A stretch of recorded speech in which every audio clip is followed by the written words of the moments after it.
ಬಿಡ್ರೋ ನನ್ನ, ಬಿಡ್ರೋ ಬಿಡ್ರೋ. ಹೇ, ನಮ್ಮಪ್ಪಂಗ್ ಗೊತ್ತಾದ್ರೆ ಅಷ್ಟೇ. ಯಾರೋ ನಿಮ್ಮಪ್ಪ? Present minister Nanjundaiah. ನಡಿಯೋ. ನೋಡು, ನನ್ ಮಾತು ಕೇಳು. ನಿನ್ನ ACP ಇಂದ ಕಮಿಷನರ್ ಮಾಡ್ತೀನಿ. ಎಷ್ಟು ದುಡ್ಡು ಬೇಕಾದ್ರೆ ಕೇಳು, ಏನ್ ಬೇಕಾದ್ರೆ ಹೇಳು, ನಾನು ಮಾಡ್ತೀನಿ. ನನ್ನನ್ನು ಬಿಟ್ಬಿಡು. ನೋಡು, ನನ್ನನ್ನು ಬಿಟ್ಬಿಡು ನೀನು, ಪ್ಲೀಸ್. ಒಳ್ಳೆ ಮಾತಲ್ಲಿ ಹೇಳ್ತಾ ಇದ್ದೀನಿ, ನನ್ನ ಮಾತು ಕೇಳು. ನಮ್ಮ ತಂದೆಗೆ ಗೊತ್ತಾದ್ರೆ ನೀನ್ ಕೆಲಸಕ್ಕೆ ತೊಂದರೆ ಆಗುತ್ತೆ ಹೇಳ್ತಾ ಇದ್ದೀನಿ, ಕೇಳು. ಕರಿಯೋ ನಿನ್ ಡ್ಯಾಡಿನ. Daddy, daddy, daddy, daddy. ಹೇಗಾಯ್ತು? ಏನಾಯ್ತು? ಸರ್, ಕಾಲೇಜ್ನಲ್ಲಿ ಕುಡಿದು ಒಬ್ಬ ಹುಡುಗಿನ ರೇಪ್ ಮಾಡಿದ್ದಕ್ಕೆ ನಿಮ್ ಮಗನ ಅರೆಸ್ಟ್ ಮಾಡಿ ಕರ್ಕೊಂಡ್ ಬಂದಿದ್ದೀನಿ. ನಾನ್ ಬೇಕಂತ ಮಾಡಿಲ್ಲ dad. That girl wants it like that. ಅವ್ನ್ ಚಿಕ್ಕ ವಯಸ್ಸಿಗೆ ತಾಯಿನ ಕಳ್ಕೊಂಡ್ಬಿಟ್ಟ. ಅವ್ನ್ ಸಾಕಕ್ಕೋಸ್ಕರ ನಾವು ಬಾಟ್ಲಿನ ಹಾಲು ಕೊಡಕ್ ಶುರು ಮಾಡಿದ್ವಿ. ಅವ್ನ್ ಬೆಳೀತಾ ಬೆಳೀತಾ ಹಾಲು ಬಿಟ್ಬಿಟ್ಟ, ಹಾಲು ಕಾಲು ಹಿಡ್ಕೊಂಡ್ಬಿಟ್ಟ. ನೋಡು, ತಪ್ಪು ಅವಂದಲ್ಲ, ಬಾಟ್ಲಿದು.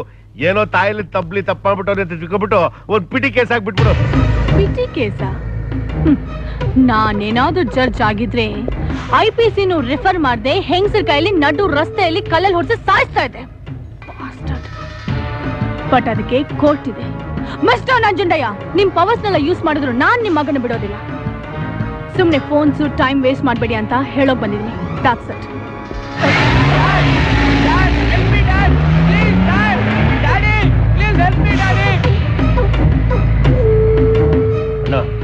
IG phone ತಿರ್ಸು.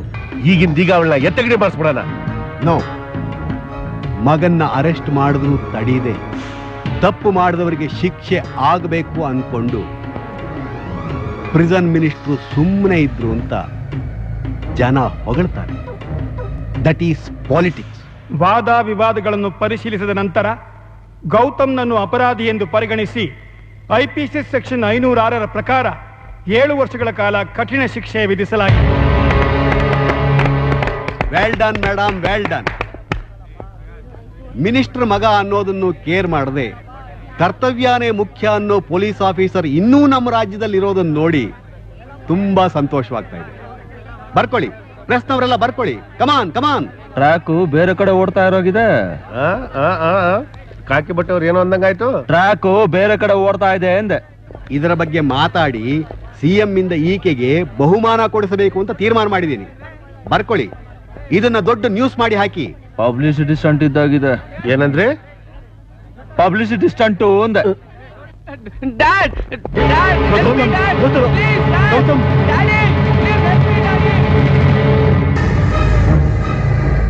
ನನ್ನಿಂದ ನನ್ನ ಮಗನನ್ನ ದೂರ ಮಾಡಿದೆಯಲ್ಲ, ಐ ಡೋಂಟ್ ಫರ್ಗೆಟ್ ಇಟ್. ಅಂದ್ರೆ ಏನು ಮಾಡೋದು? ತಂದೆಯಾಗಿ 7 ವರ್ಷ ಮಗನಿಂದ ದೂರ ಇರಬೇಕಲ್ಲ ಅಂತ. ಸಂಕಟ ಪಡಬೇಡಿ ಸರ್.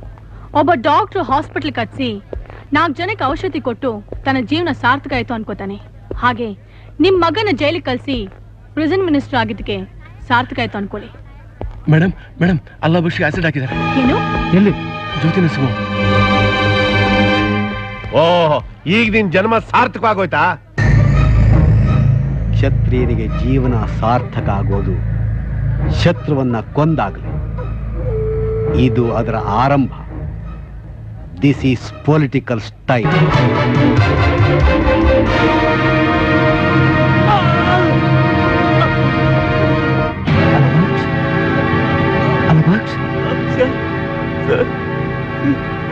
ಏನಾಯ್ತು? ನನ್ನ ಮಗಳ ಬರ್ತ್ಡೇಗೆ ಅಂತ ಬಟ್ಟೆ ತಗೊಳಕ್ ಹೋಗಿದ್ವಿ.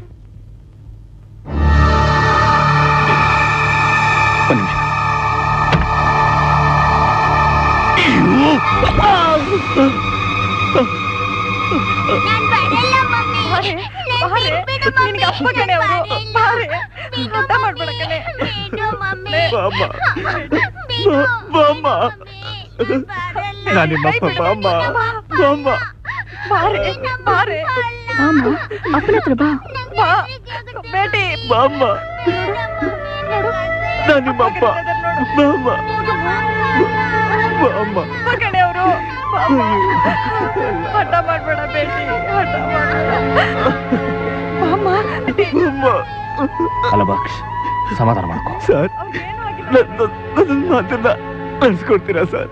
ನಾನಿರೋ ನಿನ್ಗೇನೋ ಭಯ, ನಿನ್ಗೇನು ಆಗಲ್ಲ. ಡಿಪಾರ್ಟ್ಮೆಂಟ್ ಕೊಟ್ಟ ಕಾಕಿ ಬಟ್ಟೆನ ಹೆಣಕೊಂದು ಬಿಳಿ ಬಟ್ಟೆ ತರ ಹಾಕೊಂಡು ನಾನು ಸಾಯ್ತೀನಿ ಅಂತ ಭಯ ಬೀಳ್ತಿಲ್ಲ ಸರ್. ಆದ್ರೆ ನನ್ನ ಮಗಳು ನನ್ನ ಮುಖ ನೋಡಿದ್ರೆ ಸಾವಿಗಿಂತ ಹೆಚ್ಚಾಗಿ ಭಯ ಬೀಳ್ತಾಳೆ ಸರ್. ಹೆಚ್ಚಾಗಿ ಭಯ ಬೀಳ್ತಾಳೆ ಸರ್. ಅಷ್ಟೇನ ಸರ್? ನನ್ನ ಹೆಂಡತಿನೂ ನನ್ನ ಹತ್ರ ಬರೋಕೆ ಹೆದರ್ಕೋತಾಳೆ ಸರ್. ಹೆದರ್ಕೋತಾಳೆ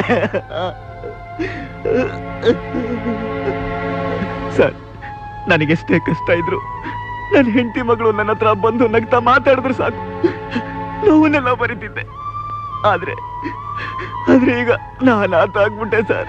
ಸರ್, ಇಂಥ ಪರಿಸ್ಥಿತಿ ಇನ್ಯಾವ ತಂದೆಗೂ ಬರಬಾರ್ದು ಅಂದ್ರೆ ಆಸಿಡ್ ಅದನ್ನ ಹಿಡಿಬೇಕು ಸರ್. ಇದಕ್ಕೆ ನಾನು ಯಾವ ಸಹಾಯ ಬೇಕಾದ್ರೂ ಮಾಡಕ್ ಸಿದ್ಧ. ಹೇಳಿ ಸರ್, ಅವನು ಹಿಡಿಬೇಕು ಸರ್. ಆಸಿಡ್ ರಾಜನ ಈ ದೇಶದ ಉದ್ದೇಶ ಹಿಂಸೆನ ಅಳಿಸೋದಂತೆ. ಈ ಅಸ್ತ್ರ ಈ ವಸ್ತ್ರ ಗುರಿ ಸಾಧಿಸಲಿ. ಈ ಧೈರ್ಯ ಈ ಶೌರ್ಯ ಅದಕ್ಕೆ ಇರಲಿ.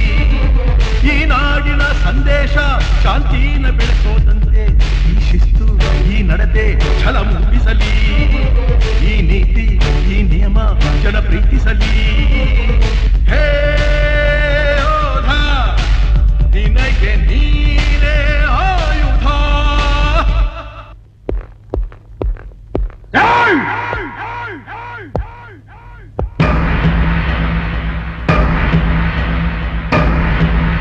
ಕತ್ತಾಳಿ ನನ್ನ ಮಗನೇ, ಇವತ್ತಿಗೆ ನೀನ್ ಪಾಪದ ಕೊಡ ತುಂಬಿತು.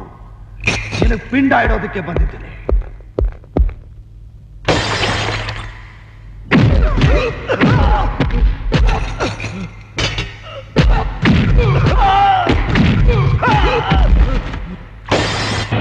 ಕತ್ತಾಳಿ ನನ್ನ ಮಗನೇ,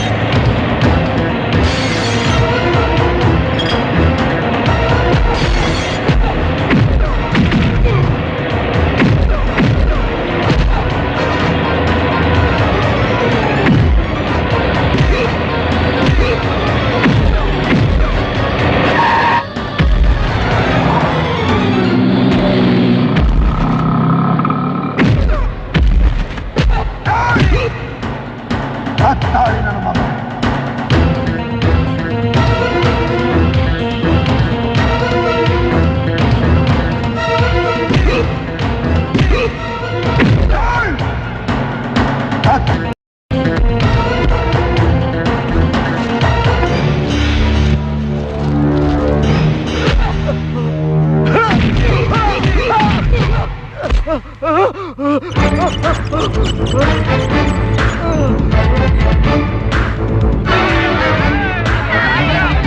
ಇನ್ಸ್ಪೆಕ್ಟರ್ ಅಶೋಕ್ ಕುಮಾರ್, ನನ್ನನ್ನೇ ಅರೆಸ್ಟ್ ಮಾಡ್ತೀಯನೋ? ನಾನು ಜೈಲಿಂದ ಬಂದ್ಮೇಲೆ ನಿನಗೆ ಆಸಿಡ್ ಹಾಕಿ ಹಾಕ್ತೀನಿ. ನಾನು ಯಾರು ಗೊತ್ತಾ? ಆಸಿಡ್ ರಾಜ.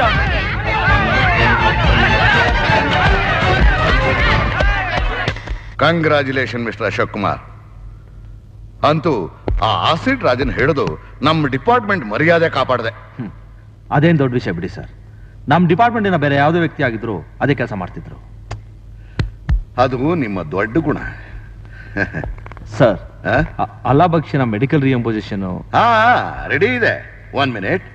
ಸರ್, ಅಲ್ಲಾ ಬಕ್ಷದು ಚೆಕ್ ತಗೊಂಬಪ್ಪ. ತಗೊಳ್ಳಿ, ನಿಮ್ ಕೈಯಾರ ಕೊಟ್ಬಿಡಿ. Thank you sir. ಸರ್, ಇದೇನು ಸರ್, ಬರೀ 7,500? ಏನು ಮಾಡೋದು ಅಶೋಕ್, ಸ್ಯಾಂಕ್ಷನ್ ಆಗಿರೋದೇ ಅಷ್ಟು. ಅದು ಅಲ್ಲದೆ ನಮ್ಮ ಡಿಪಾರ್ಟ್ಮೆಂಟ್ ಕೊಡೋದು ಗೌರ್ಮೆಂಟ್ ಹಾಸ್ಪಿಟ್ಲ್ ಖರ್ಚು ಮಾತ್ರ. ಅದರ ಮೇಲೆ ಅವ್ರು ಎಷ್ಟೇ ಖರ್ಚು ಮಾಡಿದ್ರು ಅವ್ರ ಕೈಯಿಂದಾನೆ ಕೊಟ್ಕೋಬೇಕು. ಅಷ್ಟೇ ಅಲ್ಲದೆ ಆತ ಆ ಸಮಯದಲ್ಲಿ ಡ್ಯೂಟಿ ಮೇಲೆ ಇರಲಿಲ್ಲ, ಅದಕ್ಕೆ. ಏನ್ ಸರ್, ಆತ ಡ್ಯೂಟಿಯಲ್ಲಿ ಇರಲಿಲ್ಲ ಅಂತ ಕ್ರಿಮಿನಲ್ನ ಹಿಡಿದು ಹಾಗೆ ಬಿಟ್ನಾ? ಹಿಡಿಯೋ ಪ್ರಯತ್ನ ಮಾಡ್ದ ತಾನೆ? ಅದು ಡ್ಯೂಟಿ ತಾನೆ ಸರ್? ಏನಾದ್ರು ಗಲಾಟೆ ನಡೆದಾಗ ನಮ್ಗೇನಾದ್ರು ಆದ್ರೆ ನರ್ಸಿಂಗ್ ಹೋಮ್ ಸೇರಿಸಬೇಡಿ, ಗೌರ್ಮೆಂಟ್ ಹಾಸ್ಪಿಟಲ್ ಸೇರಿಸಿ ಅಂತ ಚೀಟಿ ಬರ್ ಜೋಬಲ್ಲಿ ಇಟ್ಟಿರ್ತೀವ. ಆಗ ಪ್ರತಿಯೊಬ್ಬನಿಗೂ ಪ್ರಾಣ ಉಳಿಸೋದೇ ಮುಖ್ಯ ಆಗಿರುತ್ತೆ ಸರ್. ಅದನ್ನೇ ಆ ಜನನೂ ಮಾಡಿತು. ಆ ಜನಕ್ಕಿರೋ ಕರುಣೆನು ನಮ್ಮ ಡಿಪಾರ್ಟ್ಮೆಂಟ್ ಇಲ್ವಲ್ಲ ಸರ್? ಅಂದ ಡಿಪಾರ್ಟ್ಮೆಂಟ್ಗೋಸ್ಕರ ಪ್ರಾಣ ಒತ್ತೆ ಇಟ್ಟು ಯಾಕೆ ಸರ್ ದುಡಿಬೇಕು? ನಿನ್ನ ನೋವು ನನಗೆ ಅರ್ಥ ಆಗ್ತಾ ಇದೆಯಪ್ಪ. ಆಗಿದ್ರೆ ನೀವು ಈ ರೀತಿ ಮಾತಾಡ್ತಿರಲಿಲ್ಲ. ನಾನ್ ದುಡ್ಡು ಕೇಳಿದು ಅಲ್ಲ ಒಬ್ಬ ಸುಖವಾಗಿ ಸಂಸಾರ ಮಾಡೋದಕ್ಕಲ್ಲ. ತಂದೆ ಮುಖ ನೋಡಿದ್ರೆ ಹೆದರಿಕೆಯಿಂದ ದೂರ ಹೋಗ್ತಾ ಇದೆ ಅವನ ಮಗು. ಅವನ ಮಗು ಪ್ರೀತಿ ಅವನಿಗೆ ಸಿಗಬೇಕು ಅಂದ್ರೆ ಅವನ ಮುಖ ಸೊರೋಗ್ಬೇಕು. ತಂದೆ ತಾಯಿಗೆ ಮಕ್ಕಳ ಪ್ರೀತಿಯಿಂದ ಸಿಗೋ ಸುಖ ₹1,00,00,000 ಕೊಟ್ಟರು ಸಿಗಲ್ಲ ಸರ್. 3 ಮಕ್ಕಳ ತಂದೆ ಆಗಿರೋ ನಿಮ್ಗೆ ಆ ಮಹತ್ವ ಗೊತ್ತಿಲ್ವಾ ಸರ್? ಅಶೋಕ್, ನೀನ್ ಹೇಳ್ತಿರೋದು ಪೂರಾ ಸತ್ಯ. But my hands are tight. I am totally helpless. ಅಂದ್ಮೇಲೆ ಇನ್ನೂ ಎಕ್ಸಸ್ ಸೀಟ್ ಕೂತಿದ್ದೀರಾ? ನಮ್ಮಂತರ ಉಪದೇಶ ಮಾಡೋದಕ್ಕ ಯೂನಿಫಾರ್ಮ್ ಬಿಚ್ಚಾಕಿ ಹೊರಗೋಗಿ ಸರ್. ನಮ್ ಜನ ಹರಕತೆ ಮಾಡೋರಿಗೆ ಇನ್ನೂ ದುಡ್ಡು ಕೊಡ್ತೀರ. ಇದಕ್ಕಿಂತ ಅದೇ ವಾಸಿ. ಅಶೋಕ್, ಸರ್ ಗೌರ್ಮೆಂಟ್ಗೆ ನಮ್ಮ ಡಿಪಾರ್ಟ್ಮೆಂಟ್ಗೆ ಅಲ್ಲ ಒಬ್ಬ ಹೆಡ್ ಕಾನ್ಸ್ಟೇಬಲ್ ಆಗಿರ್ಬೋದು, ಆದ್ರೆ ನಮಗೆ ಅವನೊಬ್ಬ ಯೋಧ. ಅವನ ಉಳಿಸೋದಕ್ಕೆ ಬೆಳೆಸೋದಕ್ಕೆ ನನ್ನಂತ 106 ಜನ ಇದ್ದಾರೆ. ನಾವು ಒಬ್ಬೊಬ್ರು ₹500 ಹಾಕಿದ್ರು ಸಾಕು ಸರ್. ಇದಕ್ಕಿಂತ 10 ಆಗುತ್ತೆ ಸರ್. ಅಲ್ಲ ಬಕ್ಷ್ ವೆಲ್ಫೇರ್ ಫಂಡ್ಗೆ ಅಲ್ಲೊಂದು ₹20 ತಗೊಳ್ಳಿ ಸರ್. ₹50 ತಗೊಳ್ಳಿ ಸರ್. ತಗೊಳ್ಳಿ ಅಮ್ಮ. ಇಷ್ಟೊಂದು ಹಣನ ಡಿಪಾರ್ಟ್ಮೆಂಟ್ಗೆ ಕೊಟ್ರಾ? ಅಲ್ಲಮ್ಮ, ನಮ್ಮ ಸ್ಟಾಫ್ನವರಿಂದ ಅಶೋಕ್ ಕುಮಾರ್ ಸಾಹೇಬರು ಕಲೆಕ್ಟ್ ಮಾಡಿದ್ದು. ಹಂಗಾದ್ರೆ ಬೇಡ ನೋಡಿ, ಸುಮ್ಗೆ ಬಂದ ಹಣನ ತಗೊಳ್ಳೋದಿರ್ಲಿ. ನೋಡಿದ್ರು ಅವ್ರಿಗೆ ಕೋಪ ಬರುತ್ತೆ. ದಯವಿಟ್ಟು ಅವ್ರಿಗೆ ಬರೋದ್ರೊಳಗೆ ನೀವು ಹೊರಟೋಗ್ಬಿಡಿ. ಈ ಹಣ ನೀವು ತಗೊಳ್ದೆ ಹೋದ್ರೆ ಅಶೋಕ್ ಕುಮಾರ್ ಅವರು ತುಂಬಾ ಬೇಜಾರು ಮಾಡ್ಕೋತಾರೆ. ಎಲ್ಲಿ ನೋಡಿದ್ರು ಹಿಂದೂ ಮುಸ್ಲಿಂ ಹಿಂದೂನ ಹೊಡೆಯಕ್ಕೆ ಅಂತ ಕಾಯ್ತಿರುವಾಗ ನಾನೊಬ್ಬ ಮುಸ್ಲಿಂ ಅನ್ನೋದನ್ನ ಮರೆತು ಅಣ್ಣನ ಸ್ಥಾನದಲ್ಲಿ ನಿಂತು ಸಹಾಯ ಮಾಡ್ತಿದ್ದಾರೆ. ಈಗ ನಾವು ಈ ಹಣನ ಬೇಡ ಅಂದ್ರೆ ಅವರಿಗೆ ನಿಜವಾಗ್ಲೂ ಬೇಜಾರಾಗ್ತದೆ. ಕೊಡಿ. ಬರ್ತೀವಪ್ಪ, ನೀನ್ ಆರೋಗ್ಯ ಚೆನ್ನಾಗಿ ನೋಡ್ಕೋ. ಬರ್ತೀನಣ್ಣ. ಅಶೋಕ್ ಕುಮಾರ್ ಅವರು ಬರೀ ಅಣ್ಣ ಅಲ್ಲ ಬೇಗಂ. ನಾನು ಸೋತಾಗ ನನ್ನ ಬಾಳಲ್ಲಿ ಸ್ಫೂರ್ತಿನ, ನಾನು ಕಳಕೊಂಡ ನನ್ನ ಮಗಳ ಪ್ರೀತಿನ, ಅವರು ಗೆದ್ದಾಗ ನನಗೂ ಕೀರ್ತಿನ ಹಂಚಿದ ಮಹಾನುಭಾವ. He's really great. He's a masterpiece. This is sub inspector Ashok Kumar file sir. ಕೂತ್ಕೊಳ್ಳಿ. ಅಶೋಕ್ ಕುಮಾರ್ ಮಹಾ ಒರಟು ಸ್ವಭಾವ ಸರ್, ಮುಂಗೋಪಿ ಕೂಡ. ಆತ ನಿಮ್ಮ ಹತ್ರ ನಡ್ಕೊಂಡ ರೀತಿನೂ ನಮಗ್ ಗೊತ್ತಾಗಿದೆ.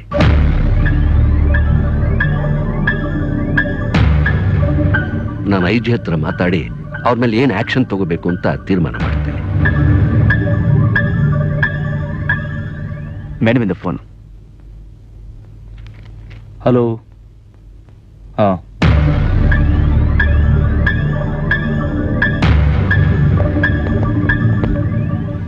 ಏನ್ ಮೇಡಮ್ ಅರ್ಜೆಂಟಾಗಿ ಬರಕ್ಕೆ ಹೇಳ್ತಲ್ಲ? Mister Ashok, from tomorrow onwards you are not a sub inspector of police. Yes, ನಿಮ್ಮ ಪರ್ಸನಲ್ ಫೈಲ್ನ CM ಮುಂದೆ ಪ್ರೊಡ್ಯೂಸ್ ಮಾಡಾಯಿತು. ಕರೆ ಬಂದಾಗ ನಿಮ್ಮ ಹೈಯರ್ ಆಫೀಸರ್ಸ್ ಮುಂದೆ ಅಟೆಂಡ್ ಮಾಡಬೇಕು. ಕಾರಣ ಏನು ಅಂತ ತಿಳ್ಕೊಬೋದ ಮೇಡಮ್? ಅದರ ಅವಶ್ಯಕತೆ ಈಗಿಲ್ಲ. You have to face it and get ready for it.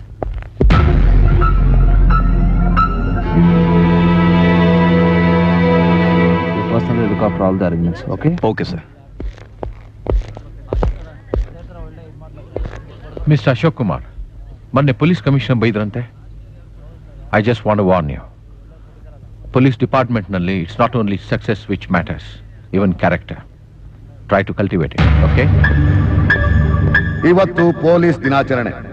ಸಮಾಜ ಘಾತಕರನ್ನ ಹಿಡಿಯೋಕೆ ತಮ್ಮ ಪ್ರಾಣಾನೇ ಪಣವಾಗಿಟ್ಟು ಕರ್ತವ್ಯನೇ ದೇವರು ಅಂತ ತಿಳ್ಕೊಂಡಿರೋ ಸಾಹಸಿಗಳನ್ನ ಗೌರವಿಸುವುದಕ್ಕೋಸ್ಕರ ಈ ವೇದಿಕೆಯನ್ನು ಉಪಯೋಗಿಸ್ಕೋತಾ ಇದ್ದೀವಿ. ನಮ್ಮ ಡಿಪಾರ್ಟ್ಮೆಂಟ್ಗೆ ಯಶಸ್ಸು ದೊರಕಬೇಕಾದ್ರೆ ಒಬ್ಬರಿಂದ ಸಾಧ್ಯ ಇಲ್ಲ, ಕಿರಿಯ ಅಧಿಕಾರಿಗಳ ಸಹಾಯನೂ ಬೇಕೇ ಬೇಕು ಅನ್ನೋದನ್ನ ಶ್ರೀಯುತ ಅಲ್ಲಾ ಬಕ್ಷರವರು ಸಾಧಿಸಿ ತೋರಿಸಿದ್ದಾರೆ. ಅಲ್ಲಾ ಬಕ್ಷರವರಿಗೆ ಅಸಿಸ್ಟೆಂಟ್ ಸಬ್ ಇನ್ಸ್ಪೆಕ್ಟರ್ ಆಗಿ ಬಡ್ತಿ ನೀಡ್ತಾ ಇದ್ದೀವಿ.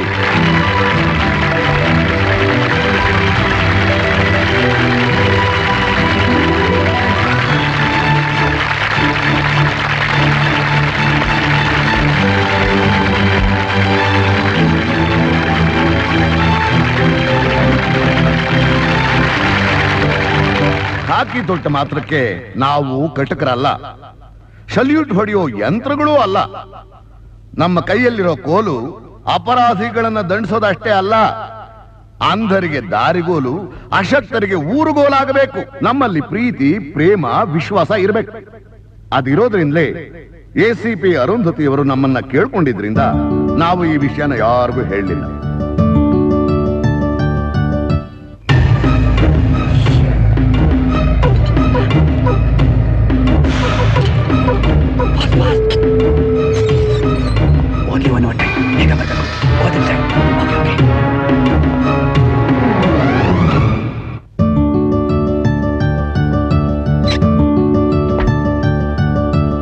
ಈ ಸಮಾರಂಭದಲ್ಲಿ ಮೇಲಧಿಕಾರಿಯಾಗಿರದೆ ಒಬ್ಬ ಗೃಹಿಣಿಯಾಗಿ ಜನಗಳ ಮಧ್ಯೆ ಕುಳಿತು ಸಂತೋಷ ಪಡಬೇಕು ಅನ್ನೋದೇ ಆಕೆ ಆಸೆ.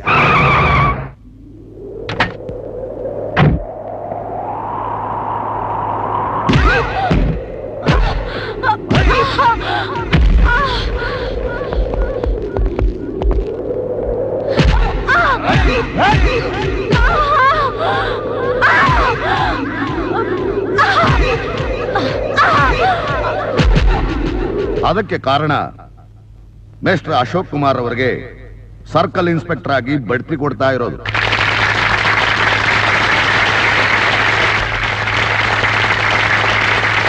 ಅಶೋಕ್ ಕುಮಾರ್ ಅವರು ಯಾರನ್ನು ಹುಡುಕ್ತಾ ಇದ್ದಾರೆ ಅಂತ ನಮಗ್ ಗೊತ್ತು.